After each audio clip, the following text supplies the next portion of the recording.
Welcome, dear hearts, to another tale that stirs the soul and lingers in the heart. Tonight's story is one of second chances, lost love, and the life-changing power of truth. It's about a powerful CEO with scars deeper than wealth can hide, and a social worker who carries a secret that could shatter or heal them both. Before we begin, have you ever wondered what you'd do if love came back, with a child in tow? May this story touch you where words seldom reach. Let's begin. New York City's winter bit through the streets like memory, sharp, cold, and impossible to ignore. Inside a glass skyscraper that scratched the clouds, Damian Blackwell, CEO of Blackwell Industries, sat in silence. His boardroom was filled with men in $1,000 suits, but Damian's eyes were fixed on a document, an urgent application from an orphanage he anonymously funded. "Why this child?" his assistant had asked. Damian only said, "He reminds me of someone I lost." Across town, Mara Lynn, social worker, fierce and warm like autumn sun, stood with arms crossed inside the aging orphanage. She never thought she'd see Damian again. He was the man who shattered her heart a decade ago, and unknowingly left her pregnant. Now fate tossed them together in the unlikeliest of reunions. He was adopting a boy who was, in truth, his own. But Mara had signed the secrecy contract long ago. She couldn't speak the truth, not without losing everything. Their first meeting was thunder and silence. Damian entered the orphanage, cold presence and tailored suit, and Mara froze mid-step. "You," he whispered, disbelief painting his chiseled features. "You work here?" Mara lifted her chin. Someone has to fight for the forgotten. The boy, Eli, with dark curls and hazel eyes that mirrored Damian's, peered up. "Are you going to be my daddy?" Damian knelt, warmth flickering in his usually icy eyes. "Would you like that?" Eli nodded, and Mara's heart cracked. That night, Damian couldn't sleep. Why her? Why now? Mara burned in his memory, his first love, his last regret. And yet she was hiding something. He could feel it. So he made a decision. Adopt Eli, but keep Mara close. He offered her a new position, Eli's live-in caregiver during the transition. "Can't," Mara said, heart racing, but the orphanage director insisted. It was best for Eli, and so she moved into the Blackwell estate. Their first dinner together was a minefield. Eli chattered, Damian listened, and Mara tried not to crumble under the weight of secrets. But that night, as Damian passed her in the hallway, he whispered, "Whatever you're hiding, Mara, I'll find it." And then he was gone, leaving her breathless. Damian's study smelled of leather and old paper. A single lamp cast golden light across his desk. He touched the faded birth certificate photo, heart pounding. Could she have kept this from me? He paced, the soft click of his cufflinks echoing like a metronome. Outside, Eli's laughter floated through the corridor. Innocent, unaware. Damian swallowed. He needed answers. Mara awoke at dawn to the soft coo of Eli. He perched on the edge of her bed, small fingers gripping her sleeve. "Mama, will Daddy play with me today?" She closed her eyes, guilt and love warring in her chest. "Not yet. Not until I know it's safe." "Mama's got work," she whispered, smoothing his curls. She kissed his forehead, tasting his honeyed skin. Downstairs, Damian stood by the grand piano, arms folded. He watched the child, then Mara, stepping forward. "I want to see the adoption papers," he said quietly. Mara trembled, her throat pressed tight. She brought a trembling hand to her necklace, an old locket she'd never removed. "Please," Damian interrupted softly. "Just let me see." Her fingers shook as she handed him the sealed envelope. He examined it, eyes scanning every word. When he looked up, his gaze burned. Over the next days, subtle truths emerged. Mara left the room abruptly if Damien entered. Her meals turned to cold bites. At night, she wept silently in Eli's room. Damien began to watch her, quietly, attentively. He noticed the photograph tucked in her desk drawer, a younger Mara, smiling down at a newborn with a name tag, Eli Blackwell. He slid the photo into his pocket. Hidden kindness or deception? One afternoon, Eli found Damien in the conservatory, playing a melancholy tune. Mara stood in the doorway, watching them. Sunlight danced on the glass, and the piano's notes hung in the air. Eli clapped. Again. Daddy. Damien's chest tightened. He knelt to Eli's level. Tell me, buddy, what do you love more? Music or stories? Eli thought. Stories. Damien turned to Mara. Stories. Like the one your mother told you before bed? He asked softly. Mara's heart stuttered. She closed her eyes, feeling every memory crash forward. How can I protect him if I can't protect her? That night, Mara crept into Damien's study. Lamp off. The room was cloaked in shadows. She touched the photo he'd slipped into his pocket. I'm sorry, she whispered to the silent room, but a sound froze her. The desk drawer clicking open. Damien emerged, coat in hand, heart in his eyes. Mara, he said, voice rough like gravel. We need truth. Damien laid out the photo and the signed papers. He pointed to the name. Eli Blackwell. Why did you hide this from me? Mara's hands trembled. She whispered, because I was scared. Scared you'd lose everything? He pressed. Tears glistened on her lashes. I was scared you'd leave again. He closed his eyes, pain flickering across his features. Another abandonment. I can't bear it. A knock rattled the door. The orphanage director stood, face pale. Mara, there's been an incident. Mara and Damien exchanged a glance. She hurried out. He followed close behind. In the foyer, 4 police officers and a tall man in a dark suit waited. The officer spoke first. Mr. Blackwell, we have a report. He produced a folder. Your company's foundation has been linked to illegal offshore accounts. We need your statement. Damien's breath caught. Villain's doing. He took the folder, flipping through pages filled with numbers and seals. How? He demanded. The director swallowed. We found links to Mara's past work. Someone used her records to build a case. Mara's face drained of color. They're framing us both. Damien snapped the folder shut. He looked at Mara, fierce and protective. I believe you, he said, voice soft but unbreakable. She exhaled, relief and fear mingling. He took her, hand, fingers warm against her cold skin. You won't face this alone. They returned to the study, locking the door behind them. Damien pushed the papers aside and traced Mara's tear-stained cheek. We'll clear your name, he vowed. She leaned into him, shaken. Late that night, Damien traced IP logs and bank transfers.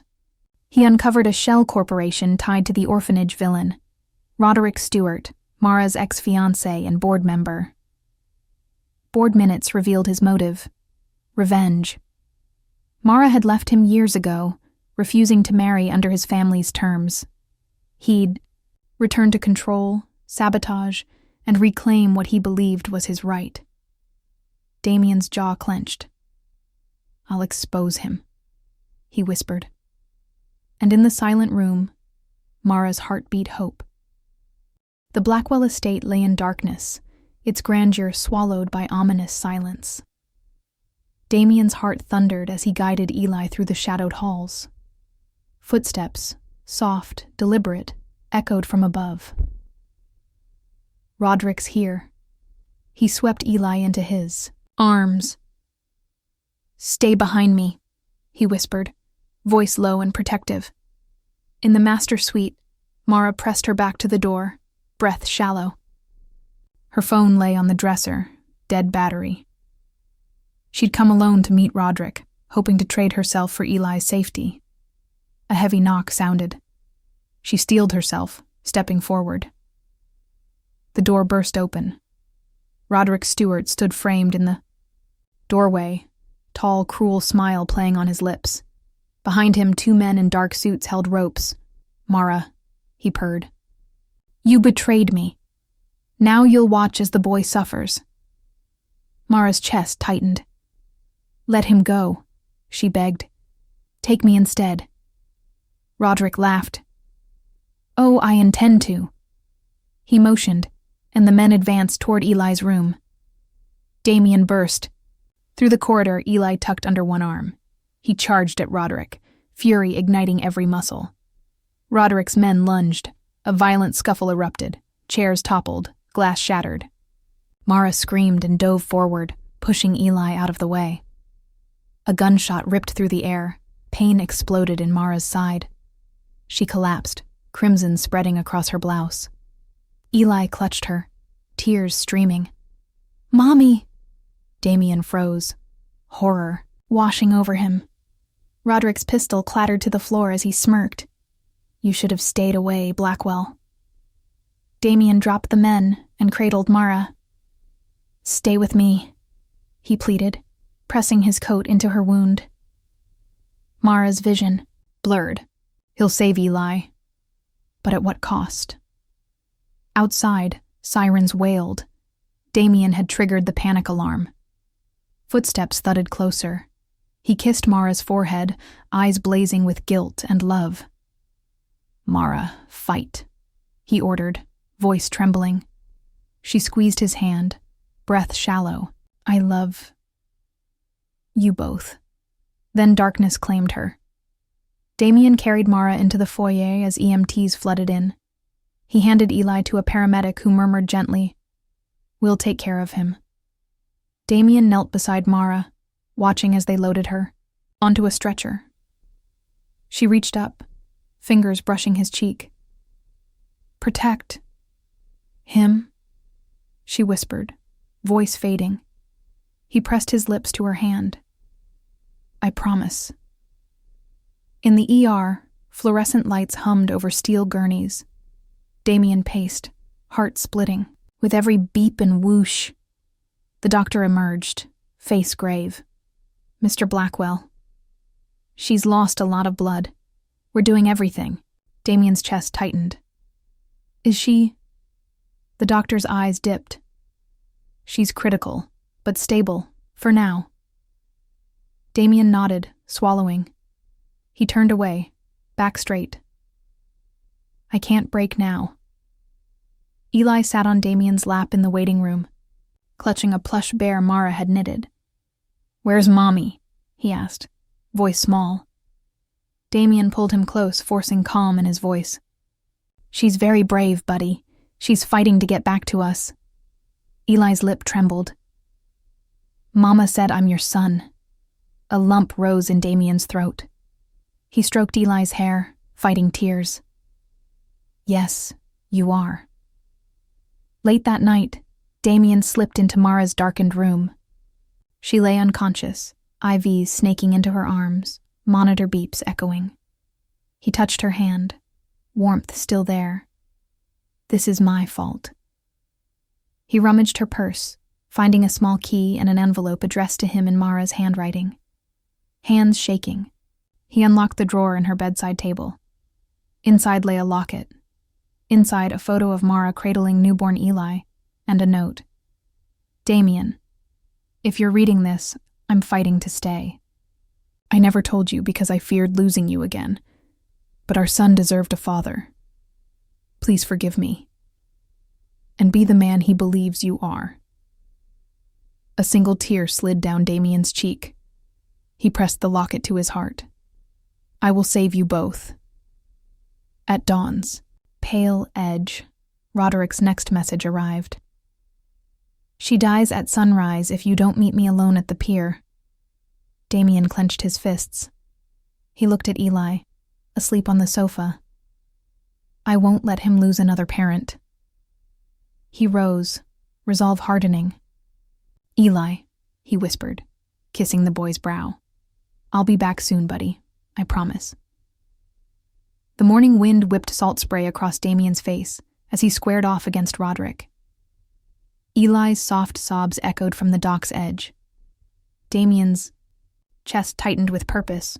No more running. He took a single step forward.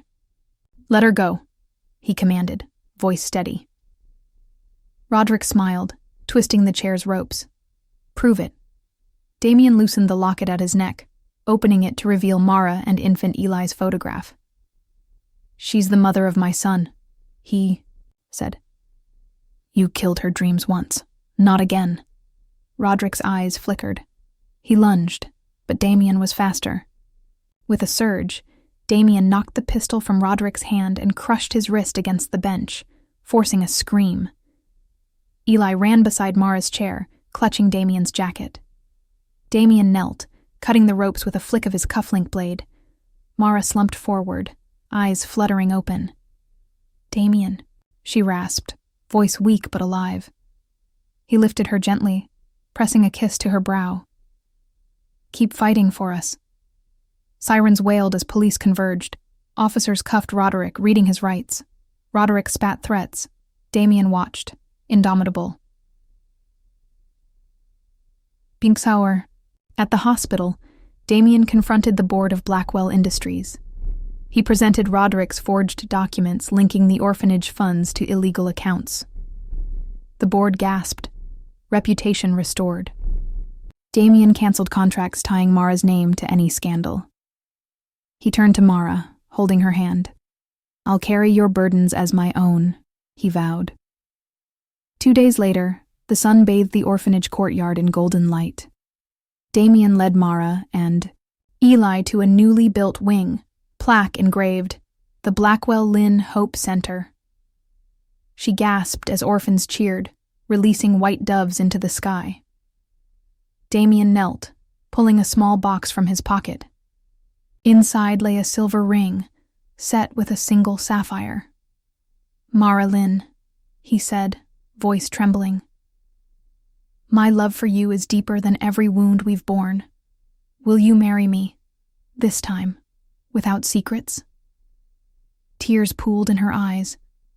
She placed her hand over his. Yes, she whispered, and the doves soared higher. In court, Roderick faced charges of blackmail, attempted kidnapping, and fraud. The judge's hammer fell. He was sentenced to 20 years, no chance of parole. Justice shone brighter than any contract he'd ever forced. Moral lesson: love endures when built on trust, compassion, and the courage to forgive. True power lies not in wealth or vengeance, but in the kindness that mends broken hearts. Did this story touch your heart? Have you ever faced a secret that could shatter or save a family? Share your thoughts below, and don't forget to subscribe for more tales that remind us love at its purest redeems us all.